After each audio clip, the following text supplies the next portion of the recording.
Hello, everyone. This is Coach Michelle. I hope you guys are having an amazing Monday. So this is the fourth video of the drop today, the series talking about caregivers. Real short, sweet, to the point, dropping some nuggets for you guys. So first time here, welcome. Make sure you go back because there's a lot of videos. Make sure you go to Facebook. I am Coach Michelle with 1L. Lot of Facebook live videos there with some great information, testimonials, amazing information. So today's quick video is about caregiver. Let's see, what do we want this fourth one to be about? Guys, I like giving videos straight from the dome, straight from my head. Tell me what y'all think about that. Jot down in the comments and tell me if you like these videos where I'm just sharing quick drops, nuggets, straight from the head based on my experience, right? Let me know what you think about that.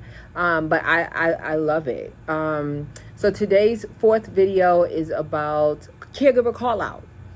So guys, a lot of y'all are stressing. Some of y'all even quitting because caregivers are calling out. Guys, it happens in every industry. You have to prepare yourself. You know that caregivers are going to call out because employees call out. You may have called out as an employee. You may have called out when you weren't even sick. You may have been, partying. You may have had family over, traveling, just didn't feel like it, whatever the case may be, right? So we have to give some grace to our caregivers, but we have to set we have to set ourselves up for success because it is going to happen. So what does that mean when I say caregiver calls out? It means someone that you have signed that work for you, your caregiver has been assigned to work with, say, Miss Jones today, 8 to 5, whatever that number looks like and those number of hours and times look like, right? So she was supposed to go to Miss Jones' house 8 o'clock today, and she called you at 7:55. Jesus. 7:55 a.m. and she was supposed to be at work at 8 and say, my baby is sick, I'm not feeling well, I can't come, my car broke down, whatever the case may be. And you're thinking, really? Because you're supposed to be at work at 8, you live 45 minutes away, you should have already been gone. So you feel like there's something going on. So it's up to you. You can challenge that if you want. I did not challenge it because you just never know. And again, you have to put yourself in that situation or space of being an employee, right? And you got to make sure you're treating your people fair also, so they feel valued, they feel like, okay, I'm a part of this team, and they're doing something that they love, right? So when you may say, well, they chose to be a caregiver, they should love it, whatever. What I'm talking about is different from that. What I'm talking about is your caregiver can love what he or she does, they can love everything about it, but they clearly said they want to be within a 30-mile driving radius. And you send them someplace that's an hour. You send them someplace 45 minutes. You send them someplace where, there's construction and they're going to be in traffic for, 50 minutes or whatever the case may be, when they clearly told you from the beginning, I want to be close to home because I have small kids. I want to be close to home because I don't like driving on the highway. Whatever it is, and you just said, whatever, I have a client, you need a job, you need to make some money, go there, right? So you got to make sure you're setting your caregivers up for success, which ultimately sets the caregiver up for success, the client up for success, and you, where you have less stress, less headache, thinking, my caregiver called out, I don't have a life, I can't go do what I need to do, I can't do this, I got to be on standby in case a caregiver calls out. That's the first thing you need to change, the mindset.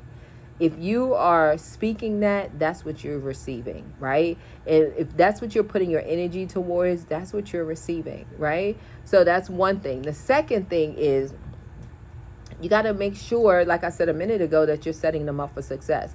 The third thing, guys, is that you have to set your business up for success and understand that there are going to be call outs. So you got to have other caregivers available, have a system in place. If a caregiver calls out, what is that next step?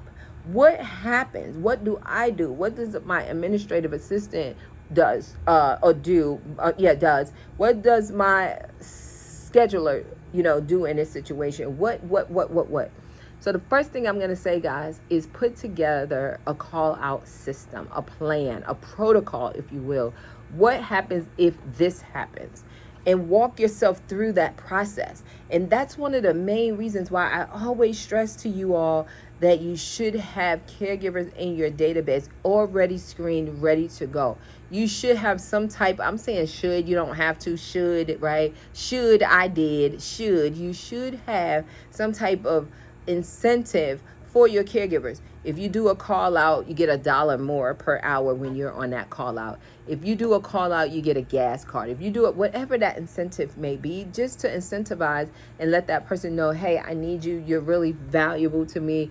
And thank you for doing this to help us out collectively, help the business, help the client, and, and just really be a part of this team. So that's really, really, really important, guys, to have that system in place, that protocol in place, so you don't get caught out there and end up losing a client. Because sometimes your client is like, you know what? This not the agency for me. Y'all don't have enough caregivers. This is the third time this happened, second time. But guess what, guys? You got to have something in place with that first time, meaning when a new client starts, you should have some type of backup in place that day, just in case that new caregiver doesn't show up on that day. Now, that's a whole nother video full of nuggets, full of meat I can think of off the top of my head. However, I'm just going to tell you right now to think about that. What system do I have in place for a new client that starts day one with a caregiver that's brand new, starting day one? What if, ask yourself those questions. What if this? What if that? If this happens, what do I do? What do I do? So guys, I want you to, just get you a piece of paper, get you a pen, piece of paper, and literally jot down the what ifs, and then create a system on what would I do? What would I do if this was to happen? So another quick video. This is number 4 for today. I hope you guys are having an amazing Monday. Hope you enjoyed the nuggets that I dropped. And matter of fact, drop them down. Let me know in the comments. Let me know if you found value in these videos that I'm dropping. And also let me know if you like these short to the point videos as well. I've received so many people saying yes, yes, yes. So you know what to do, guys. Like it. Turn on that bell. Click that bell. Turn on them notifications. And make sure you subscribe. Subscribe. And if you want to find out more about my coaching, guys, don't forget the conference.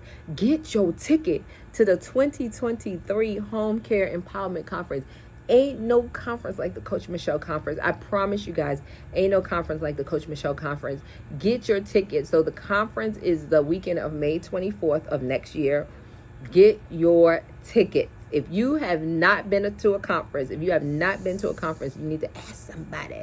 You need to ask somebody, because it ain't no conference like the Coach Michele Conference.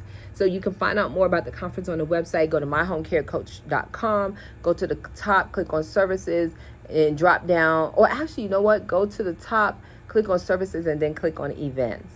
You guys take care. God bless. And I will see you next Monday when I drop 1, 2, 3, 4 videos on a specific topic. Take care, guys. God bless.